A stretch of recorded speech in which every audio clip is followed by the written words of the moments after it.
From Cairo, my city, our revolution. Diary by Adolf Suli. Friday, 28th of January, 5 o'clock p.m. The river is a still steely gray, a dull pewter. Small scattered fires burn and fizz in the water. We've pushed out from the shore below the Ramses Hilton and are heading into midstream. My two nieces, Salma and Mariam, are on either side of me in the small motorboat. As we get further from the shore, our coughing and choking subsides. We can draw breath, even though the breath burns. And we can open our eyes to see an opaque dust, heavy with tear gas. Up ahead, Cairo Nil Bridge is a mass of people, all in motion, but all in place. We look back at where we were just minutes ago on 6 October Bridge and see a Central Security Forces personnel carrier on fire, backing off, 4 young men chasing it, leaping at it, beating at its windscreen. The vehicle is reversing wildly, careering backwards east towards downtown. Behind us, a ball of fire lands in the river, a bright new pool of flame in the water.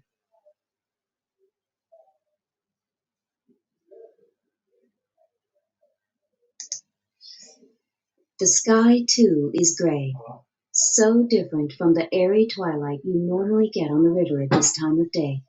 The opera house looms dark on our right, and we can barely make out the slender height of the Cairo Tower. We don't know it yet, but the lights of Cairo will not come on tonight. A great shout goes up from Cairo Mill. I look at Salma and Mariam. Yes, let's, they say. I tell the boatman we've changed our minds. We don't want to cross the river to Giza and go home. We want to be dropped off under Cairo Mill Bridge.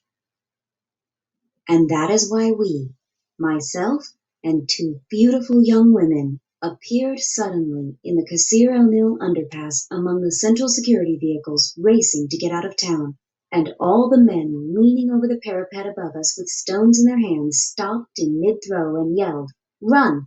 Run!"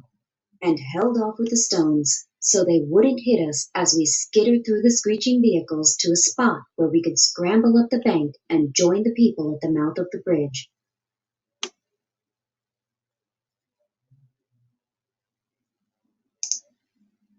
So we ran through the underpass, scrambled up the bank, and found ourselves within, inside, and part of the masses. When we'd seen the crowd from a distance, it had seemed like one bulk, solid. Close up like this, it was people, individual persons with spaces between them, spaces into which you could fit. We stood on the traffic island in the middle of the road. Behind us was Cairo Mill Bridge. In front of us was Tahrir, and we were doing what we Egyptians do best, and what the regime ruling us had tried so hard to destroy. We had come together as individuals, millions of us, in a great cooperative effort. And this time, our project was to save and to reclaim our country.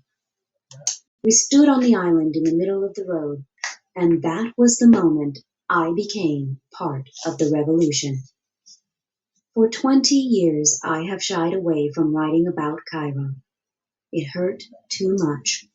But the city was there, close to me, looking over my shoulder, holding up the prism through which I understood the world, inserting herself into everything I wrote.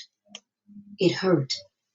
And now, miraculously, it doesn't. Because my city is mine again. Masr is Egypt, and Masr is also what Egyptians call Cairo. On Tuesday, 1st of February, I watched a man surveying the scene in Tahrir with a big smile. The sun was shining and people were everywhere, old and young, rich and poor. They talked and walked and sang and played and joked and chanted. Then he said it out loud. Ya Masir, it's been a long time. We have missed you. On the traffic island at the Cairo entrance to Tahir, you turned 360 degrees and everywhere there were people.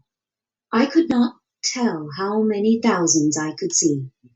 Close up, people were handing out tissues soaked in vinegar for your nose, Pepsi to bathe your eyes, water to drink.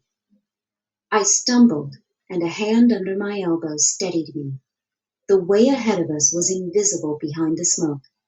From time to time, there would be a burst of flame. The great hotels, the Semiramis Intercontinental, Shepherds, the Ramses Hilton, had all darkened their lower floors and locked their doors. On the upper floor balconies, stick figures were watching us. At the other end of Medan, from the roof of the American University, the snipers were watching us too, silently. Everywhere there was a continuous thud of guns, and from time to time a loud intermittent rattling sound. We stood. That was our job. The people at the back. We stood and we chanted our declaration of peace. Selmiya, Selmiya, while our comrades at the front, unarmed, fought with the security forces. From time to time a great cry would go up, and we would surge forward. Our friends had won us another couple of meters, and we followed them and held our ground.